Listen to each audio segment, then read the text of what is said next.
Welcome to the SMY podcast. I'm your host, Daniel Bader, Communications Coordinator for the School District of South Milwaukee.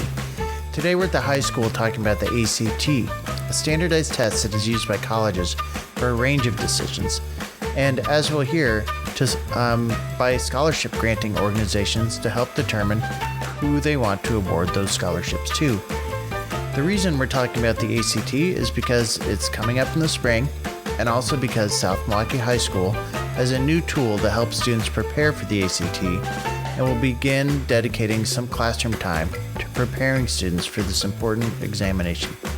Joining me today is a panel of speakers from across the high school, a parent and teacher, the principal, academic dean, and a career and technology teacher.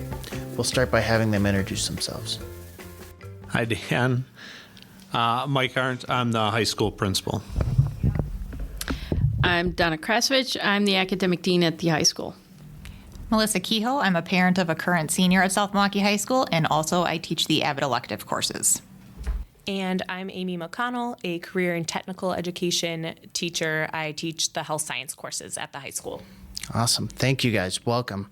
I'm really excited that we have a parent here because I don't always get to talk to parents.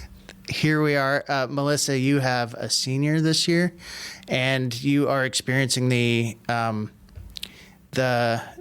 importance of the ACT test. Tell us what's going on with you and your student now in their journey. So at this point, Joe has applied for the colleges that he wants to go to. One thing that we really noticed and we're kind of shocked at, seeing, especially since he's our first, most were test optional. So we didn't necessarily have to put his ACT score in order to get into the college. Now that he's been accepted to colleges, however, and we're looking at scholarships and how we're going to pay for college, that's where it's really coming into play. So right now we're going through the process of Carthage with their scholarships, and for every scholarship so far, we have had to put in what his ACT score was as a way to show that he deserves the money. And it's okay if you don't want to speak for him, but what was his experience taking the test and getting ready for it? We did a lot of test prep. Actually, I started test prep with him in middle school, especially because we were shut down for COVID, so we had a lot of extra time at home. He took the test multiple times because, like any other skill, the more you do it, the more practice you get, the better you score. So he took it multiple times, and Joe just really understood, again, with my background and me teaching him what it really means and what it can do for you. He knew that it was a big deal and he needed to take it serious. So it wasn't something that he went into that he was nervous or scared about because he was prepared for it. But he just knew we got to lock in and do our best. Mike, as principal here, tell me what we do for our students with the ACT. If you're not a Melissa Kehoe who knows how to do this, how do we prepare students for this, and why is it important? Well, really, nobody's Melissa Kehoe, so really we have that going for us. But, obviously the ACT is really designed to give colleges and universities an idea of how prepared students are for college. And that's not just four-year schools, that's two-year schools, that's technical colleges, that's even workplace and apprenticeships in a lot of different areas. For us, in particular, we have a focus on making sure our students are prepared to take these tests. So we've offered ACT prep classes for free after school hours. We have given students and tied in starting last year with the Horizon test, which is tied directly to the ACT as well as the pre-ACT for the freshmen and sophomores. That's a requirement of the state. Like we actually get to give every student in our school a free ACT exam. Like every student gets to take that for free when it used to cost, anytime outside of that, it used to cost, when I was in school, I think it was like, $70 to $80. I think it's up to around $100 now. So we really, this is a great opportunity for students because it not only helps them understand what's possible for them in colleges and kind of measures that gets that measurement there. But it also is something that's important to tell us, how are we doing as a school to say, are we doing everything we can to best prepare our students for whatever their career is moving forward? And that's really a really big, important part for all of us to understand. And what I hope our parents understand is that this is an important test for all of the reasons that Melissa mentioned. Also, it's important for all of our students to understand that it's really assessing the skills that they will need when they leave high school, whether that's going to a 2 or 4 year school, whether that's going into the workforce, whether that's getting a job right away, whether that is taking your gap year and working and doing whatever else it is, or going into beauty school or working any sort of job you're going to have later on in life, any sort of career that you're going to have, whatever you decide your path is.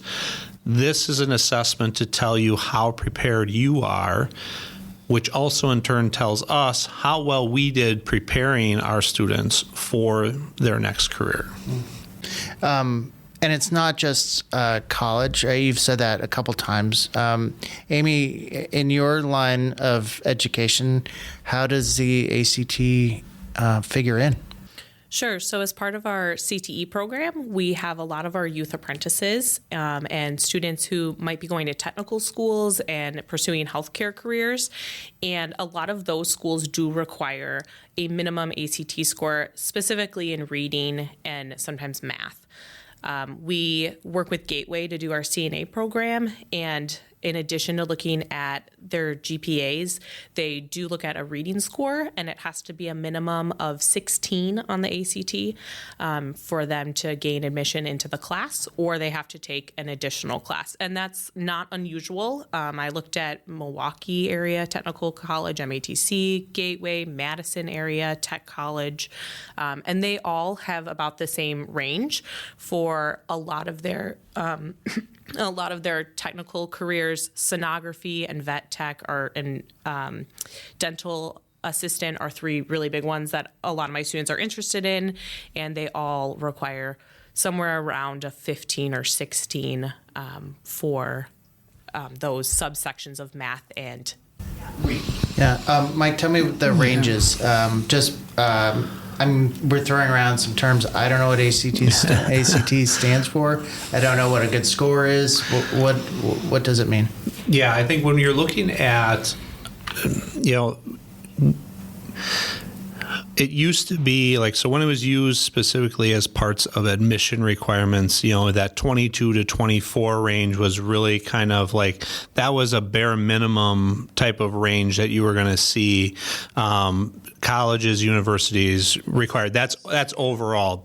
Top score is 36, and we've had some students here that have had 36s. We've been fortunate. We actually have 2 staff members here that their kids got, one of their children got a 36. And yeah. So we've had some really important, and that's opened up doors for a lot of students, right? So not everyone's going to score a 36 though. So the key is what is appropriate for where you're going next. We talk about nursing, we talk about vet techs and along the health science range.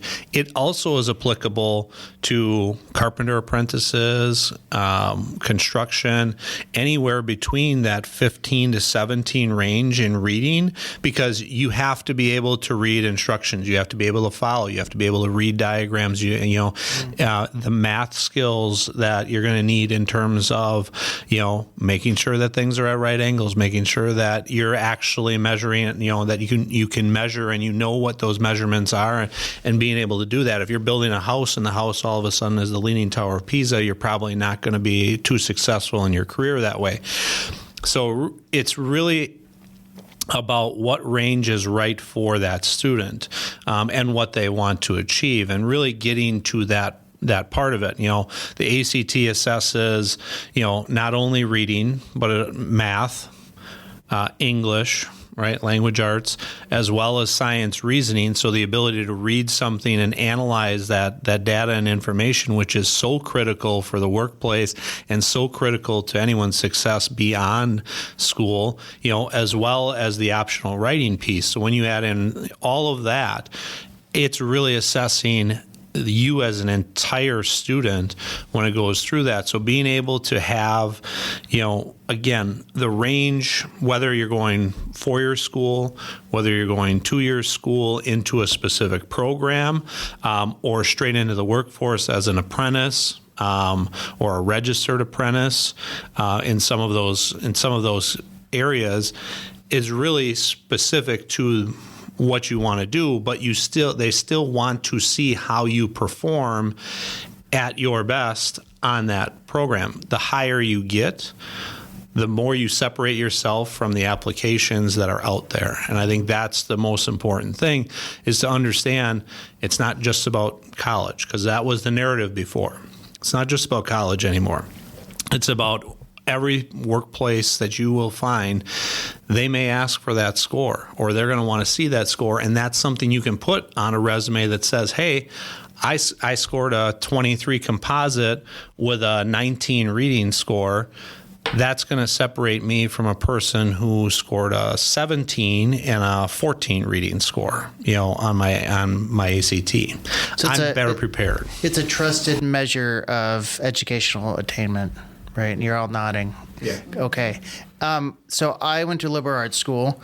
I was pushed to take the SATs, and my best friend went to a engineering school, and he took the ACTs. Is SAT still a thing, and do people take them? Yeah, it's. I mean, actually, honestly, it's school dependent, and really it's geographically dependent. A lot of the Midwest, it's ACT, and that's really what it is. You talk about East Coast and West Coast, you'll see a lot more SAT requirements and things like that. So really, the two tests really are designed to do a lot of the same things, but really Midwest and almost straight through the central part of the U.S. is really ACT has been kind of where they are. You get into some of the liberal arts schools, some of the Ivy League schools and things like that, or you go out west to UCLA, USC, some of the MIT. I'm thinking, East Coast as well. They're going to want to see SAT. There's a few different nuances to the test, but really ultimately,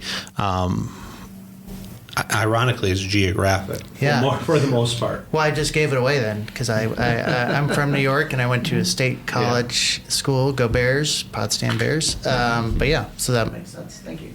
Can I add one thing, though? So we do offer the PSAT here. And that is one thing I made Joey take that as a sophomore and as a junior, partly because you can become a National Merit Scholarship winner. We had someone in the finals last year for that. The other thing, so not only, were we hopeful that maybe he could attain that, but it's less than $20. It was $18 to have him take it, and it was a really cheap and easy way to get more practiced at standardized testing.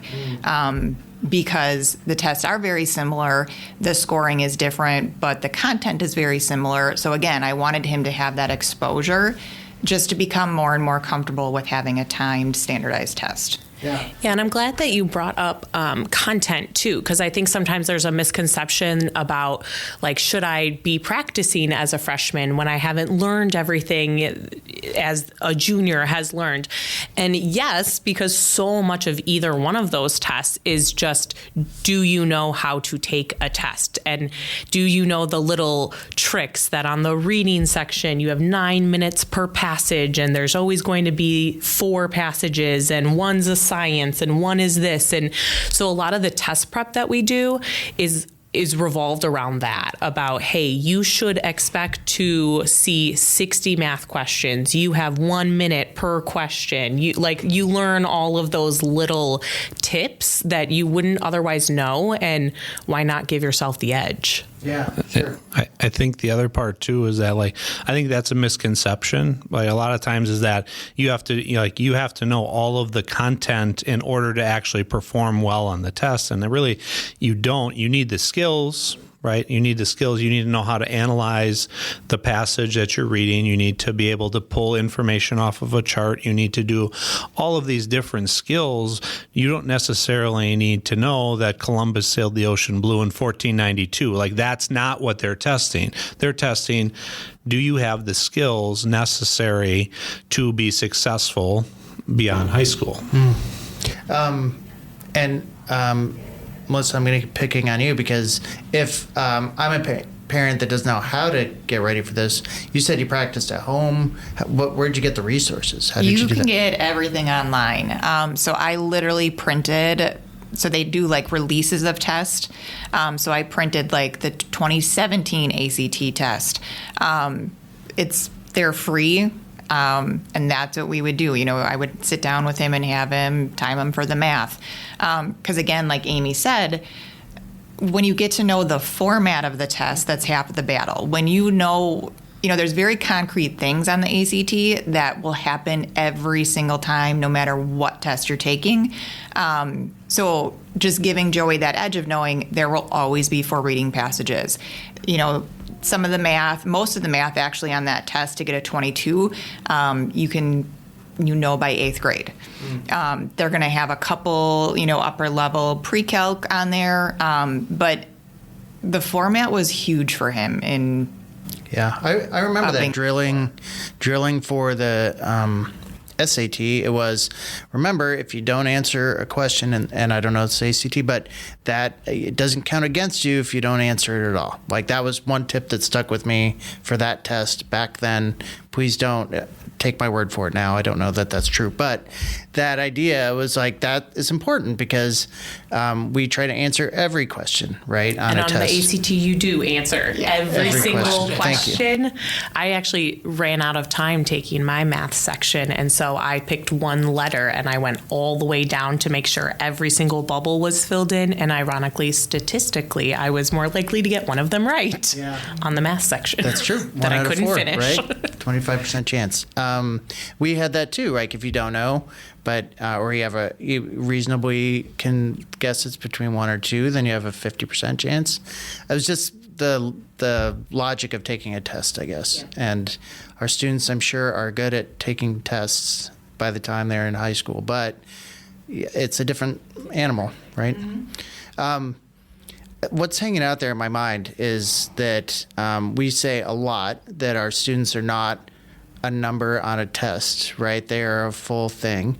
And we've said that it's not required for admission. So we talk about having a round experience and being able to take that with you to college. That is true, right? You're nodding, but also this test matters. This is one that if you're going to take one, this is one to take, and it matters. Can we talk maybe about that experience here and that maybe this is going beyond this discussion, but what college prep looks like around the ACT, right? There's other things that matter, but this matters too.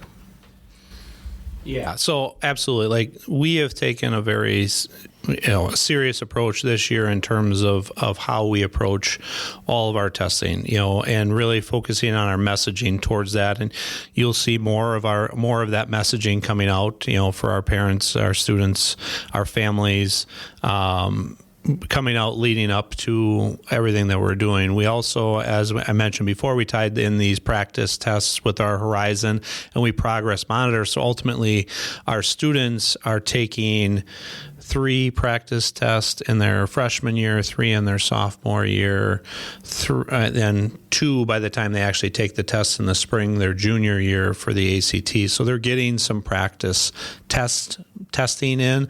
It also helps us say, okay, are we on track? Are our students on track for what we're doing? But we know, based on what we see, because we are evaluated as part of, this is part of our achievement score on our report card. It's part of our growth score on our report card and how students are performing on tests like this. We also know that we need to do better, right? We know that we need to do better for all of our students. And really, part of that is a new program called On to College that we're starting to implement throughout the school this year. That's really going to help our students in some of the content information, some of the skill information, but also a lot of the test-taking strategies that go along with that too. And that's going to be an important part of every student's experience as they go through school, because it is our job, right? We have a responsibility to prepare students for what's coming next in their life. And for some of them, it's the ACT test or pre-ACT test. And we need to make sure that students understand how important that is, but we also need to give them and prepare them with the skills necessary to succeed and achieve at highest levels. And that's for every student that walks in our doors. So that's part of the reason. But one of the things that we're definitely implementing is this On to College program. Yeah, Donna, you are the expert on that. Tell us, what is it? So it's a school-wide test prep program. It's going to start the first week of the new semester, so after the semester 1 exams. And it's going to be this similar test prep to what's available to students now on a volunteer basis after school. We're going to be bringing that same test prep into their core classes. So the math, the English, the science, and the social studies classes will all put aside some time to do test prep for everyone. So we're making sure that everyone has access to it.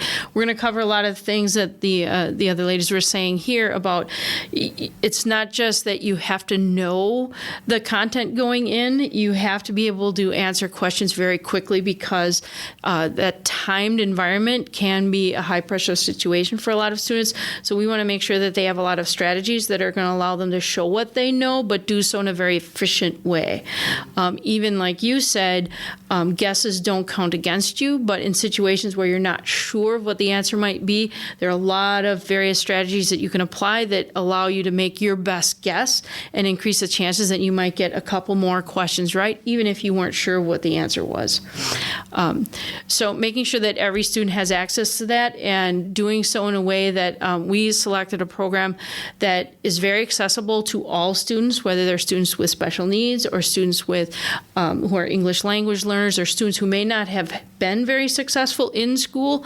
It covers a lot of content in all of the core areas. It refreshes things that maybe students really hadn't learned explicitly for 2 or 3 years. It goes back to middle school skills that we're assumed to have but really need to be fresh in your mind. So we're going to be starting that in January. It'll last through February and the first week of March, right up until the students take the test. Yeah, and I'm really glad that you mentioned like all students, because it's easy to talk about the kids who do really well and getting them these really high scores. And yes, that's important. But I think we don't want to forget that sometimes students may have struggled academically and with their GPAs for a lot of different reasons. And sometimes we get their test scores back and it's just wow. And I want to make sure that they also have an opportunity to show those colleges like, hey, I might have been struggling with my grades and whatever else I have going on, but like I can show this test score and I am very capable of achieving it, and not just looking at the kids who have historically done well will continue to do well, but really have an opportunity for everybody to show what they can do. Absolutely. It's really going to help those students who have some test anxiety, because it really helps build confidence. And like Mike said, we do practice going back to the early grades, and in high school we practice 3 times a year in every grade. But it really gives them concrete strategies that they can hold on to if they do get nervous or if they do black out. And there's a lot of repetition. The program that we use is very interactive, so students go through the test prep and they get immediate explanations when they don't get the right answer. They go through why this answer is better than this other answer. So it's not going to take a lot of time away from the course, but it's really going to not only give them the test prep, but it's all related to what they're studying in their core areas anyway. So it's all connected. And what you mentioned the program. Is it online, like on to college? What is it? Is it booklets? It is an online program. There'll be videos that students watch. They'll have workbooks that they work through. The videos go through detailed test questions in each of the core subtests, and they present the questions. They give students an opportunity to come up with an answer, and then the facilitator kind of explains everything that they might want to know about that question. And then they include strategies on how you would know this is the right answer, or if you needed to guess, here's a strategy that you would use. And it goes through each of those samples in each of those 4 subtests, and then gives them a chance to do their own practice questions. Fascinating. And then, Mike, you'd said you get the one free through school, but if you don't do well or you think you could do better, you can take it again, right? Yeah. The one free is offered, spring of their junior year through the state of Wisconsin. It's always recommended, and we talk to all students really about taking the opportunity to take the test. Really should be starting no later than probably spring of your sophomore year. So the test is 7 times a year, I think, is offered at various schools in the area. Spring of the sophomore year is like the latest I would start taking the test, then taking it again like fall of your junior year, fall, winter, depending the more times you take it, the better you're going to be at taking the test too. But we know that's not possible for all students. We know how many students that we have that are, whether you're busy working or you're busy with sports and you're busy with a lot of other things, sometimes that's not possible, which is why it's great that there is one opportunity at least for everyone to take it. And sometimes that score, satisfies whatever that student wants to go and do or be later on. But really taking it multiple times, you can really only improve your odds of succeeding at a higher level. Yeah, so it's your best score, right? So if you take it the second time and you do poorly, the first score counts, right? Right, yeah. You present your best score essentially to students is really or to schools that are out there. So I think you can report all of them to the schools. You don't have to, but on the ACT, you actually can choose universities to have the scores sent to if you want to.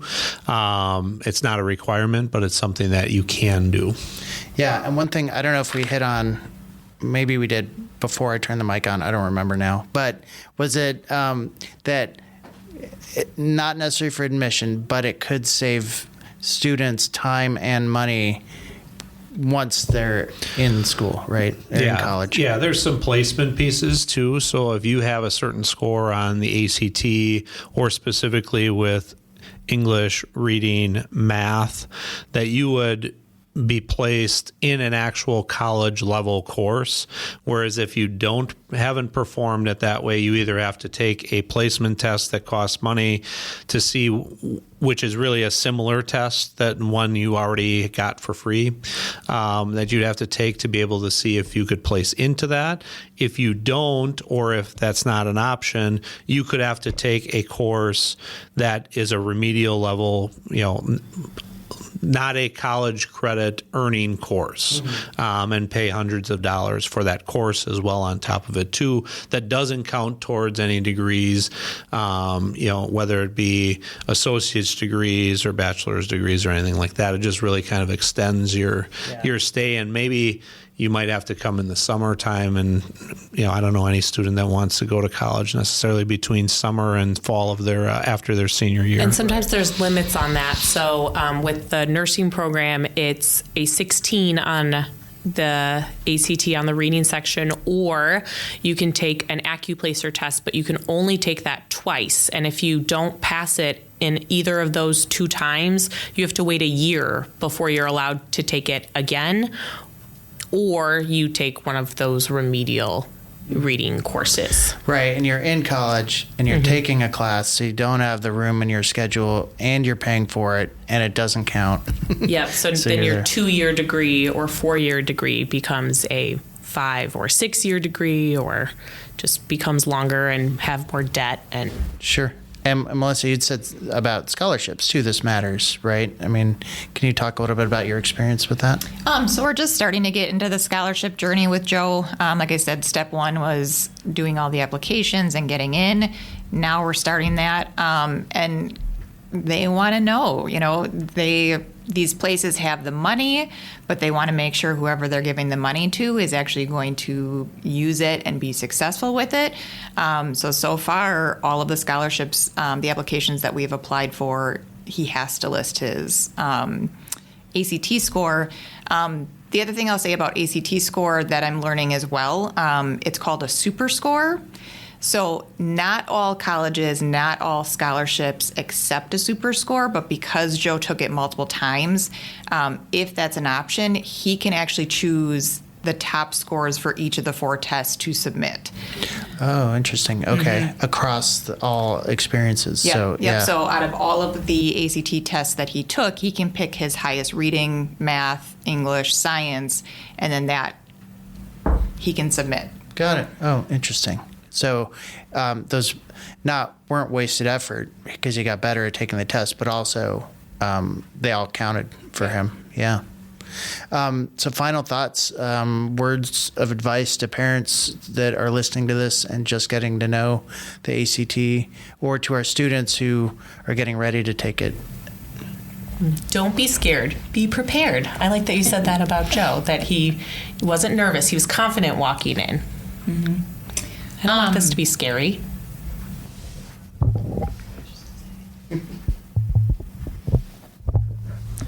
I would say that parents should expect more from the school in terms of messaging, in terms of just providing more information on to college, because they can actually see that. And actually, that's a program they can do at home, too. So we're going to do it specifically here in school in certain classes during the course of the day. But it's something also that there's more than what we're providing to the program, even in school, that they would be able to do at home. So there's even a larger opportunity to dig deep into this and be really prepared when that test day comes in March.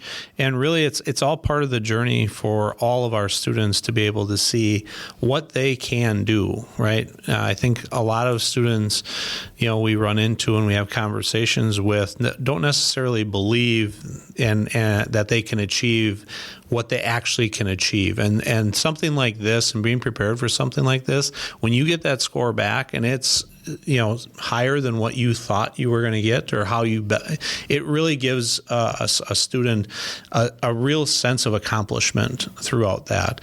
Even though it's just one piece of information, it's something that says, hey, I did this. I can do this. I have the ability to do this. I know this stuff. And I think that's an important piece to it. So being prepared for all of those things, practice, take advantage of all the opportunities that you have out there, and really just be ready for all of the things that are possible for you because of what you can achieve on this assessment.